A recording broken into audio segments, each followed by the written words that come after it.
How'd this grab you?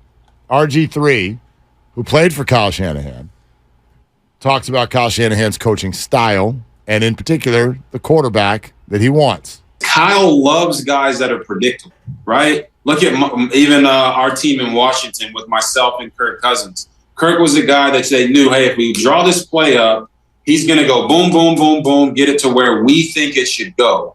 Whereas guys like myself, Jalen Hurts, Patrick Mahomes, all these guys, there's a little more creativity to the game. Kyle's a control freak.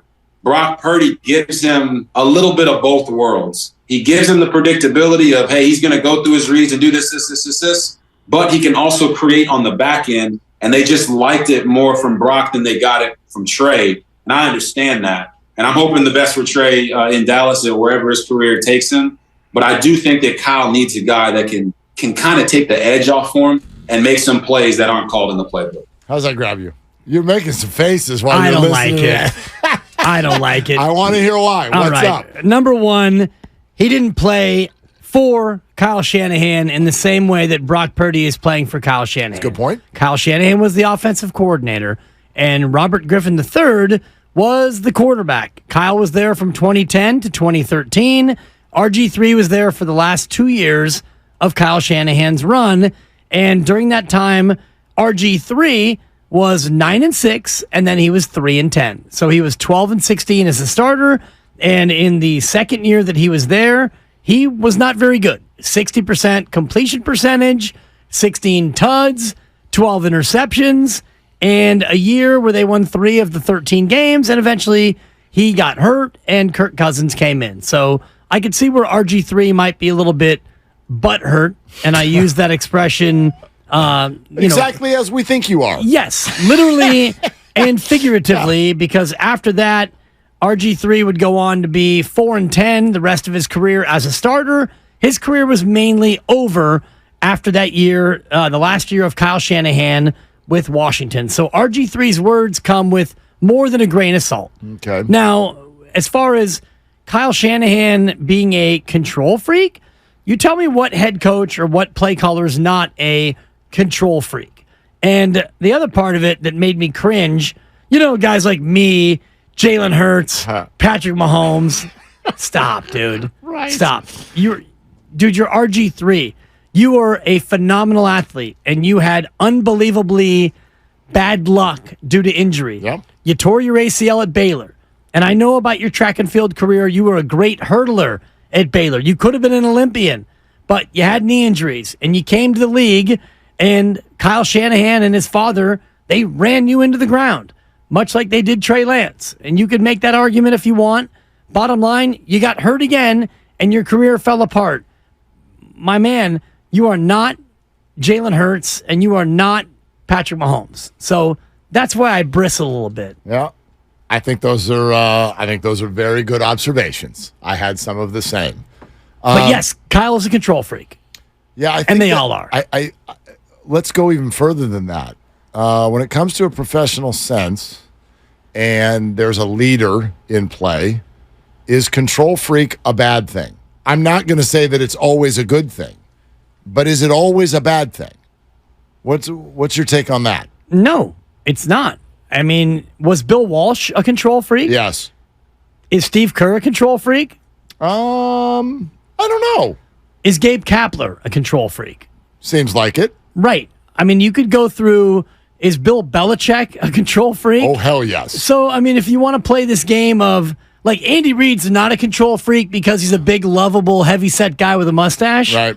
I would imagine he controls just about everything with that offense. Well, I think RG3's point is, and we got this, if you watch some of those quarterbacks episodes on Netflix, like you see Andy and Patrick on the sideline sort of collaborating. What do you think here? Sure. What do you see here? Andy lets Patrick, you call a play. Right. All right, you draw up a play, and we'll practice it and see if it'll work. It makes people feel like he's not a control freak. I wonder if Travis Kelce right now feels like Andy Reid's a control freak. Right. I bet he does. But what if we take it out of football? You know what I mean? Like, I don't know. You as a parent, were you a control freak? Not really. Okay. Not really. I kind of am. Yeah. I bet that doesn't surprise you. No, not at all. And Am I here? Well, and I don't want to, call my own beloved supper out on the carpet, although she still is at school right now, so there's no way she's listening. Fire away, brother. Fire away. When it comes to our partnership, she is much more of a controlling agent in the parentage than I am. You better be careful. I'm trying to be careful. I got till about 3:10 to rat-a-tat-tat the missus. You picked any example in the world, and you went there. I had to go there because, when it comes to our partnership, she's the offensive and the defensive coordinator. Okay. I'm like the quality control coach. Close your mouth and do the dishes. No, but when it comes to know your role, totally, and shut your mouth. When it comes to the control elements, some of us are more controlling than others, and I think you make a good point in terms of it's not always a bad thing. And I think about our program director, who is, and I'll say this as nicely as I can, he's more actively involved in the content than any other program director I've ever worked with. And at the same time, I would say he's the best program director I've ever worked with. In part, and I'm not just saying that. What, do you got a deal up or something? Seriously. And I think you would agree. I think you would agree with that in many ways. Here's what I would say. He's say. really into the on-air product. Well, but I would say that I would not call him a control freak, though. I didn't either. I wouldn't call him a... Can't make me. You called him a micromanager, didn't you? That was a couple weeks ago. I was in a bad mood that day. What's the difference, by the way, between micromanager and control freak? There's overlap, is how I would answer that. You're dancing over there. No, I'm not dancing. Machine. I don't think he's either of those things. He's very involved. Yes. I can tell you, for example, I have worked for program directors whose hands are way too off. Like, way too off. It's a delicate balance. It is. And I think if you're a good leader, like I separate control freak from good or bad leader, because I think you can be a control freak and a bad leader. You can be a control freak and a good leader. I would look, if you are a good leader, then I don't mind you being a control freak. In other words, you mentioned Bill Belichick. Bill Belichick has a process that has shown to be successful. Not across the board. It hasn't actually been that great if Tom Brady is not his quarterback. But I think we would all agree that it's usually, even in the absence of Tom, it's better than it would be under other circumstances. He took Matt Castle to 11 wins, right? I think they're going to be he took Mac Jones to the playoffs as a rookie. So he can be a control freak because it works. He's a good leader. That can go the other way as well. And he can turn people off, too. Oh, of course. Like Steve Jobs was a control freak. But I don't think they care. Like when you're successful, right. It's like, deal with it. Kyle Shanahan, although I think less of a control freak than Bill Belichick is, I think Kyle Shanahan's a good leader. I think his way should be the way. He's in charge. He's the one who's coming with this concept and this idea. He's the tone setter. I think his players actually respect him and really like playing for him. In other words, there's the Belichick control freak, no days off, my way or get the hell out of here. Kyle is much different, man. He's in here talking about Yeezys for crying out loud. Right.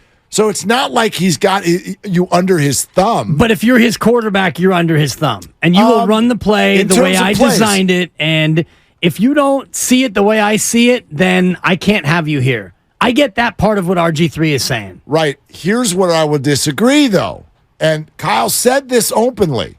Oh, you like Kirk Cousins. You like Kirk Cousins. You like Kirk Cousins. And there was that press conference prior to them drafting Trey where he's like, I like Mahomes.